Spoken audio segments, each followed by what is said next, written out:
So I started off with a yawn. So apparently I'm starting this morning really quick because apparently there's some potential confusion out there, and those of you that are tuned in to this one right now are obviously not confused. So somebody must have shared last week's live video again today or something like that, because we've already had people commenting on a video that is not live. So it's fine if somebody shared that, but just want to say welcome. And so we're giving a second here for people to notice that there is now a live video that's going instead of one that's been going before. And Josh was doing some research to see on what other videos there are that maybe are out there to bring those people over into this video if there's comments that are being made on the other video. But that's the interesting thing about technology, is that we can share things that were from another week. And I want to say thank you for those of you that have been sharing the live videos. And again, also, I know there are those that are going to the YouTube channel, etc. So I'm not on that side seeing what you guys are saying right now, but I'm going to get ready to hand this over to Leah. And hopefully everybody that was on another video, and hopefully the other video is authentically Leah and I, and not somebody that's doing something on our behalf. Anyway, that's the technological world we live in. So I'm going to take time to turn this over to Leah, and looking forward to this moment that we get to share together. And so already praying for you guys in what God's going to speak to us as we open our hearts to what is happening in our lives. So turn it over to Leah. Good morning. I hope everybody's doing well. Last week I said in a comment in the beginning, I said, I can see you. And I was just joking, and one of my friends went, what? Anyway, it's perfect timing for some things. I hope y'all had a good week. I know we all had different weeks, and some of us had stressful weeks, and some of us just glided through the week. And you never know, because we're in a pandemic still, and you never know how the week's going to go. But today I'm going to just touch on a scripture that, I don't know, it's just kind of, it's a good idea to really reflect on truth. And that's the ultimate line we should draw. We can lean on emotion and other people's words, stuff like that. But just, that's what I hope that you hear out of this is truth. Have you ever heard the reference from the Bible that says God will never give you more than you can handle? I'm going to say it again. God will never give you more than you can handle. I have, and I know you guys have, and I know also that many times we say, but I can't handle right now. I just want you to take time to put whatever it is in your lap right now. Like, is it school? Is it being a mom? Is it being a husband that's trying to figure out a new job, or is it a business? Whatever it is, I want you to just put it in your lap and say, this is my life. And I have an interesting decision to make this week for that job, my family, whatever. But there's times through that, we all know, I had it this week. I had things that just seem above and beyond my capability.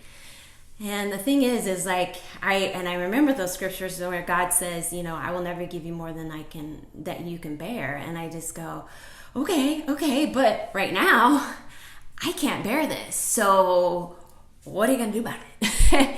The funny thing is there's a scripture I'm going to read right now, and I want you to really think about what I'm saying. You say you can't bear it, but guess what one scripture says in the Bible? Philippians 4:13 says, I can do all things through Christ, which strengthens me. Man, it's like I thought I couldn't bear anymore, but God says, you can do all things. So when you think that you've reached your limit of, no, it's God says probably that you can do more. Best advice I had this week in a situation with work was my title rep looking at me and going, just back up and breathe and count. And we're all going to get to the end result. And I'm like, you know how calming that was to me? How calming it was, the words that were actually truth. We don't know what our outcome's going to be. We don't know how far we can go. But when you dwell on the what ifs of not truth, then you're kind of in a dangerous zone.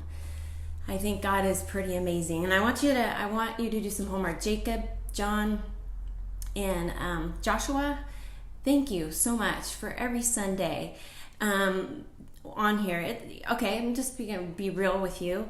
It's really cool to see people remark. I've had phone calls and texts. Wow, your words were so good for me, and this is why. Or on here, being a participant on here is really cool as we speak. If you have something that hits you, say it, because somebody else in the other house next door or in Missouri may say, you know what, that hit me too. But when you don't say it out loud, you may think you're the only one thinking it. And so let's just kind of be active participants on this. And Jacob, Jonathan, and Joshua, thank you. You guys really have encouraged John and I and the Pan family to sit down and not only say what you learned, but you also say what you're going to do this week to do better. Bravo. Perfect. Keep it up. And some of you have just encouraged us, and I so appreciate that. But I just want us to reiterate, homework. Jonathan, Jacob, Logan, all of you, look up Mary's story in the Bible. Look up Moses' story. Look up Daniel's story. Every one of them in their own way said, I can't do this. But did they? Yeah, they did. Did they do it on their own, or did they do it with God's help? And that's what you need to ask yourself. Yeah, you can't. Your cap is like, I'm capped out. I can't do anymore. I'm tapped out. But God says, no, keep pushing. Because the cool thing is, wouldn't you want to see the end result? I mean, I want to see what God's going to do out of some things that I'm going through right now. I think it's impossible. Yeah, it's impossible humanly, but I can see God doing some pretty perfect things through it. One last analogy, and this is just for all you football fans out there right now, because right now it's kind of sad. And it's like we want so bad to go, oh, looking forward to the season, and so-and-so is going to be on that team, and oh, I'm looking forward to and honestly, it's just not happening. And a lot of the ways we see it, America enjoys football, let's face it. But could you imagine a football player, teammate, going to another one and just saying, I mean, this is a tough play, because your coach gives you the plays. Not just one, he gives them every one of them the plays. And then when that comes together, your part, then it's like an orchestra. It's just like, okay, and it happens. And that works out perfectly. Or it just works because the coach knows what to do.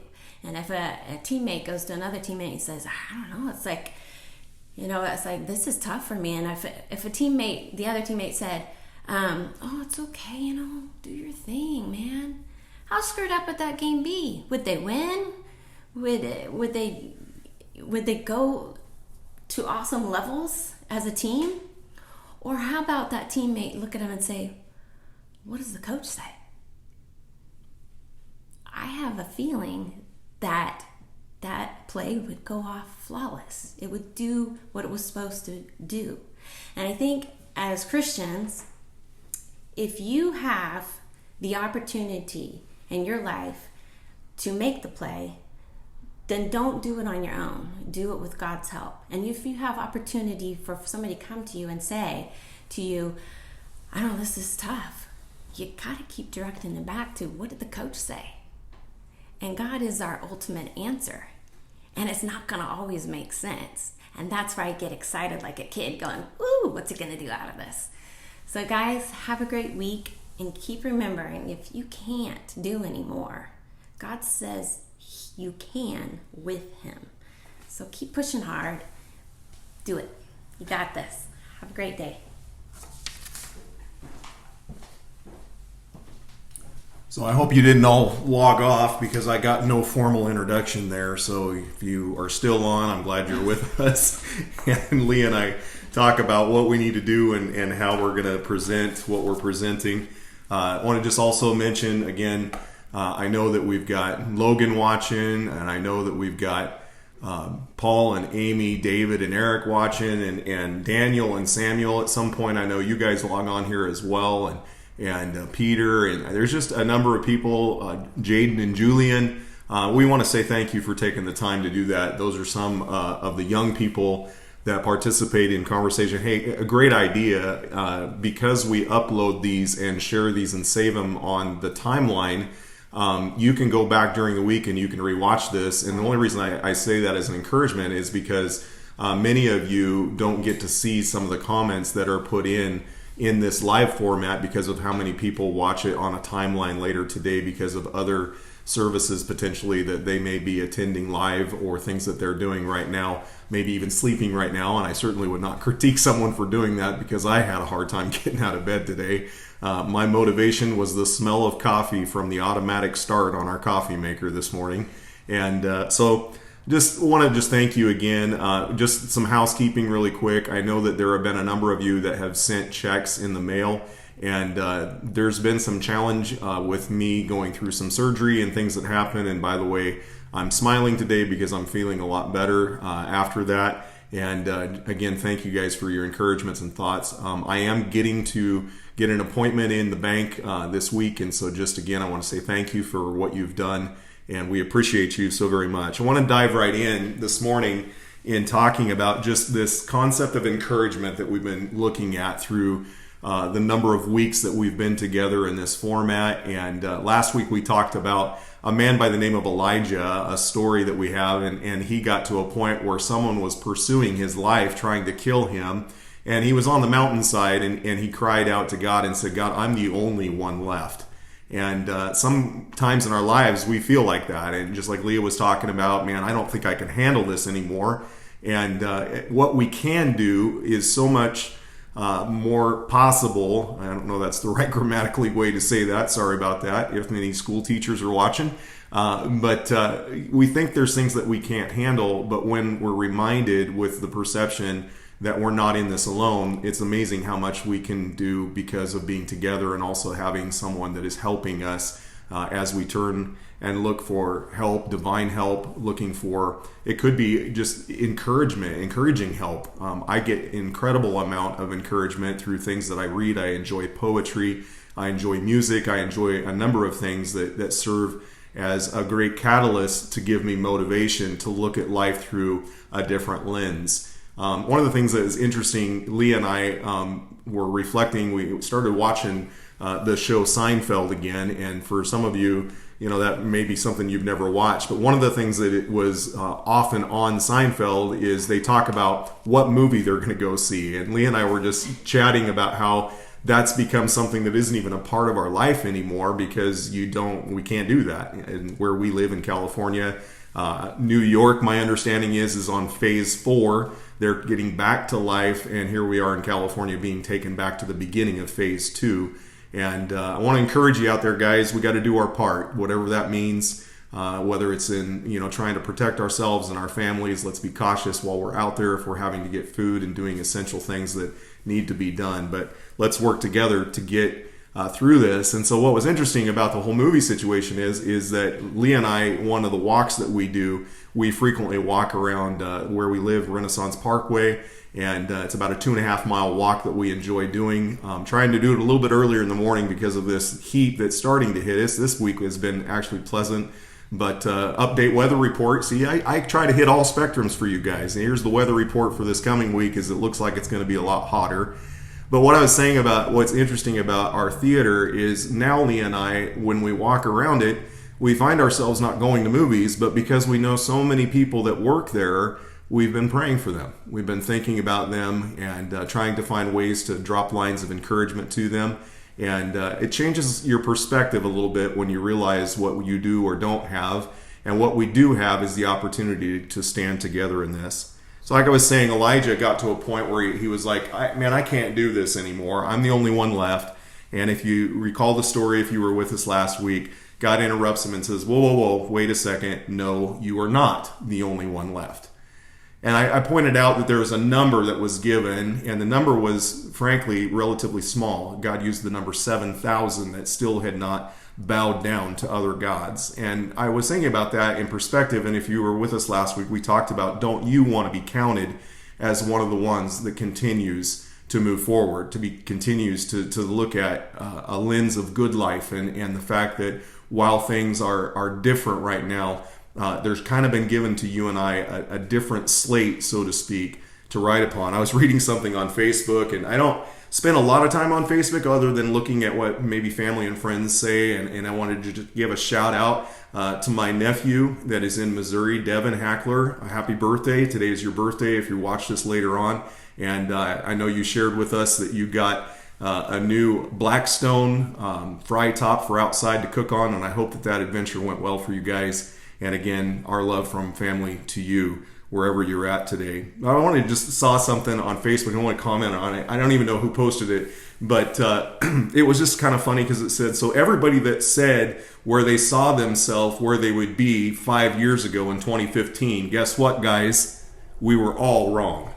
Because wherever we thought we were going to be in 2020, 5 years from now, and hey, what do you think you're going to do 5 years from now? When 2020 rolls around, what are you going to do? None of us said we're going to be sitting at home, staring into a camera, or spending time on whatever the things are that we do. We were all wrong. And what the point of this is that it's very difficult to have certainty of where our future is going to land us. That's just reality. I mean, we don't know what tomorrow holds, let alone 5 years from now, or the things that we're looking at from perspective of where we're at. But I love reading, and recently I've just been kind of reflecting on some thoughts by C.S. Lewis. My uncle pointed something out to me about how often he's quoted C.S. Lewis only to find that he misquoted C.S. Lewis. And so he told me that he made an attempt this year that he's going through a quote book of C.S. Lewis on many of the quotes that are often misquoted. And I know that happens, and so we kind of pick things and look at them. But I was looking at from the story The Magician's Nephew that was written, a Narnia Chronicle that C.S. Lewis wrote, and I love one of the things that he said. And I know some of you, I've talked with you about this, and we've shared on this idea before. But C.S. Lewis said, "What you see and what you hear depends a great deal on where you are standing." Pause and think about that. It's interesting to note that if you look at the accounts of the writers of Christ's life while he was present here in this world, not all of them match up exactly alike. And that's actually, in my opinion, good news. The reason is because it's not just, we'll say it like this, but it's the individual's perspective on where they were standing at the time, on what they were actually able to see. So it gives more credence to the story because you have individualistic pictures, captions of what they saw when they saw what Jesus was doing. Again, what you see and what you hear depends a great deal on where you are standing. Yesterday, Leah and I were out and we were driving around doing some work and taking care of some phone calls. And so we were in the vehicle doing some speakerphone conversations. And we noticed off in the distance there was a great big cloud of smoke that was rising just down the road from us. And so we saw the perspective from where we were at, but we were immediately started wondering, man, that looks really close to our house. Where is it? And we were seeing it from a distance, and so we didn't have an exact perspective because, again, we were seeing it from afar. But being that we were in a vehicle and just kind of being sojourners, so to speak, we started to drive towards where the location actually was, only to find that it was over by Yoruba. It was in the hills, and we saw a number of helicopters and planes dropping water on it, and it was a pretty large brush fire that was there. But as we got closer, we could see more clearly what was actually taking place. Right now, we are looking at a lot of things, and we're seeing them from the distance, so to speak, of where we're standing. But I want to go continue in the quote with C.S. Lewis, because he goes on, he says, not only does it depend a great deal on where you're standing, but he goes on, it also depends on what sort of person you are. We see things through the lens of our eyes, but we interpret what we see with our brains and with our feelings, our emotions. Just that's the way we are. And so a lot of what we interpret through this depends greatly on the type of person, the sort of person that we are. And I was just kind of writing some thoughts, and we've been talking about perspective and perceptions and things like that. I want to kind of go back, and this may seem odd, but I want to talk about Christmas for a second and talk about the Christmas narrative. And the narrative tells us the story that when Mary and Joseph came in to the city, and Mary was about to give birth to Jesus, they went to an inn, and as you know the story, the innkeeper came out and said, after looking at other inns, said that there's no place, there's no room. And I would just suggest to you that that in my thought, as I kind of process the story of Christmas, is, here you have the Son of God, the King of Kings that's coming into this world, and there's no place for him except for in a stable. Now, I'm a farm boy, and I grew up with stables. I grew up with farmhouses and chicken houses and all these different pig pens and all this stuff that we had, dairy cows. And I would just submit to you that it probably doesn't take a whole lot of my description to explain to you that stables are not the cleanliest of places. And it was in that place that here you have this incredible inspirational life that is coming into this world. But I would just suggest to you that because there was a place, even in a place that there was challenges, there was stinks, there was all kinds of things that were present, that's not where Jesus stayed, obviously. That's where he started. And so in that crazy, chaotic place, there was a small space given, and yet because it was given in that small space, he expanded. Now I want you to think about your life. That's the point of this little analogy. You may feel like, man, I'm so overwhelmed and I've got so much going on, and there's so much that's happening in the world politically and just with people's opinions and things of that nature. We need to again come back and I believe be concentrically focused, because ultimately all of this in so many ways really comes down to the type of person that we are. And we want to present the type of person that we are, but I would suggest to you, let even in the small, chaotic, stinky place that you see inside where you're like, man, where can I, let there be a birth of where inspiration can expand.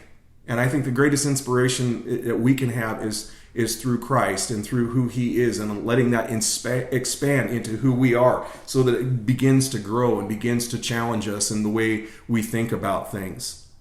I wrote some thoughts down, and I just said, our perceptions shape our world based on the lens through which we view it. Now, we can't necessarily control the information. Now, yeah, you can turn off CNN or Fox or MSN, whatever. We have the power to do that, but we can't stop it necessarily from happening, but we can look at it and be careful with the lens that we're viewing things. And what I see in my life is I don't always see things as they are. Instead, I see them as I am. And I want you to think about that for a second. I don't always see things the way they are. I see things because of my interpretation of who I am. Let me give a simple illustration.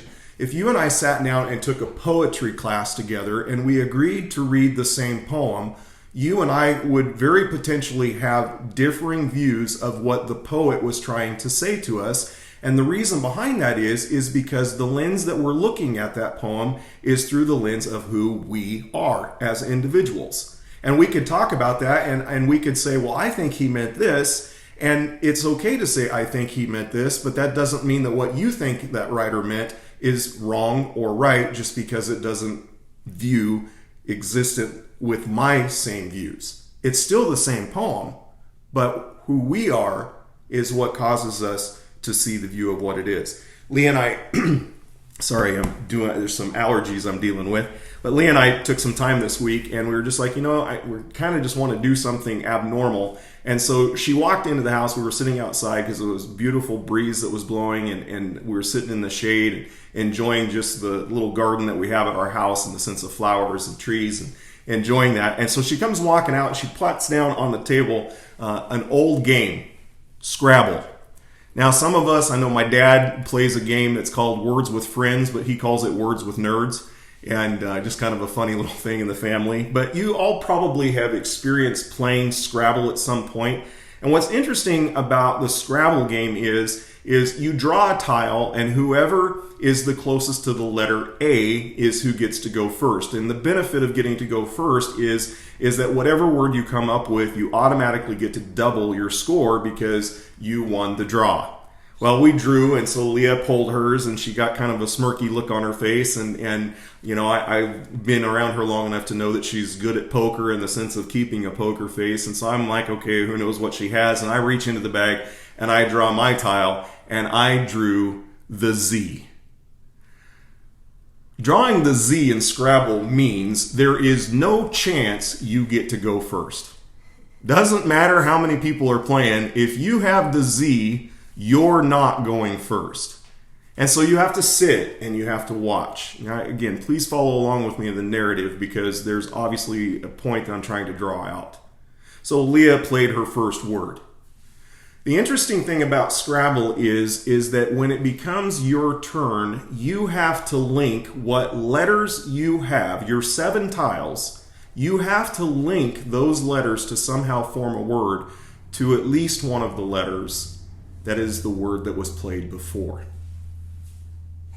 Isn't it interesting that you and I, our lives, we have tiles, so to speak, of information, but there's so many people that are saying so many things, and what we're left with is finding out, how do I link the words or the letters or the opinions or perceptions to what's going on the board in front of me? Now, you can walk away, you can quit the game, or you can decide, I want to hinge my words to be powerful, to be words of encouragement and influence, so that things in my life are positive. Things in my life, for my family, for the people I love, are of benefit. Now, we've all been angry. We've all gotten into arguments and fights, and we've all had difficulties, and we haven't always outshined the rest, so to speak. But we have the power to control what we say. We have the power to control what we do. And we don't always have to be reactionary. We can slow down. In fact, one of the things that I love in Scripture, that it says that a man is wise to be quick to listen but slow to speak. It just means you're taking time before you just respond. And in my life, I know with all the stuff that's happening, a number of people that have asked Leah, what do you guys think? Well, before I answer what I think, I want to think about what I think. And I don't want to just respond, but to be careful. And so just kind of tying this in, I was recently reading the wisest person, according to what we're told, that has existed, by the man of Solomon. And he wrote a book called Ecclesiastes. And in writing the book of Ecclesiastes, he said something that was interesting as he gets towards the end. And he's talking about how he's worked hard, he's played hard, he's been invited to small gatherings, he's been invited to large gatherings in the sense of being with nobility and being with commoners. And when he gets to the end of his writing, he says, what did I find through all of this? And he says something powerful, and I want you've probably already got it in your head, but again, embrace the text like you've never heard it before. And he goes on to say something, and here's a writer, he's the most wise individual, and he gets to the end of his story. I want you to think about this, look at it a different way. Imagine reading a novel, imagine reading an adventure book, and at the end of the book, basically the writer says, that's it. What? What's the rest of the story? And that's basically what Solomon does. He writes about all the stuff that he's experienced in his life, and he's done this, and he's done this, he's seen this, he's seen that, and then he gets to the end and he says, it's all meaningless. Now that should cause us to kind of perk up for a second and go, what? Meaningless. His point is, because he goes on to write further and he talks about the importance that it's not all about the world that's around us, but there's something deeper, and that's the inner world that we're trying to tap into. It's the inner strength, and it's the inner concept and the inner inspiration. And so what really brings meaning to all that's happening in this world, what really brings meaning, I mean, guys, what's happening with COVID is you and I in this meaningless. It's doing what it's doing. But are you and I bring to what we see and what we hear meaning. It's our perception of it. It's our, how are we going to deal with it? We bring about meaning. Albert Einstein, I want to kind of get to the point where we're landing the plane, so to speak. Albert Einstein was invited by a neighbor to a dinner party. And when he was at the dinner party, the host, a lady, asked Albert Einstein, she said, "What is it exactly that you do as a profession?" And Einstein looked at her and said, "I've devoted myself to the study of physics." And in a shock, she replied, "Studying physics at your age? I finished my studies a year ago." Now, I don't even know her name. She's not even mentioned as to who she was. But none of us are confused on who Albert Einstein is. Apparently, she decided that at her age, she finished her studies of physics a year ago. There's a difference between taking the class and actually making yourself a student of that subject for the rest of your life. And clearly Albert Einstein decided to study with his life the subject of physics. Sometimes in our life, we kind of act like I've been there, I've done it, and so we've already kind of written a check, so to speak, on what we feel about it. But what if we devoted ourselves? Not just, Pastor John Leah, you guys encourage us or tell us, you keep coming on here saying, be an encouragement, look at things positively. I'm going to be a broken record, so to speak, for those of us that understand that analogy of a broken record. But I'm going to keep tooting that song, saying those things, because through this, I believe what is inside of you and I is what is really trying to be honed and fashioned and forged through this. It's not just about what's happening on the outside, but it's about us. And if you look at so many stories, Leah mentioned some and encouraged different ones to look them up, the story of Moses. How many times did Moses, just like Leah mentioned, how many times did Moses say to God, "I can't, I'm slow of speech"? And God says, "Who made the mouth?" Well, that puts you in your place. I was mentioning with Joshua earlier, what about Joseph? I mean, Joseph is, sold into slavery by his loving brothers. Did he choose that? No, sold into slavery. But then to make things worse, he's working, and then Pharaoh's wife accuses him of trying to have an affair, and so he gets thrown into prison. I think at some point Joseph probably rightly could have said, "God, I can't do this." But interestingly enough, Joseph decided that where he was in prison, well, if I have to be here, I want to be at least in the best situation I could be. And so he becomes in charge of the prison. And as you know, the story later goes on to be second only to Pharaoh because of being an interpreter of dreams. When we make the best of our situation, we start to focus on the fact that what is really trying to be shaped is you and I.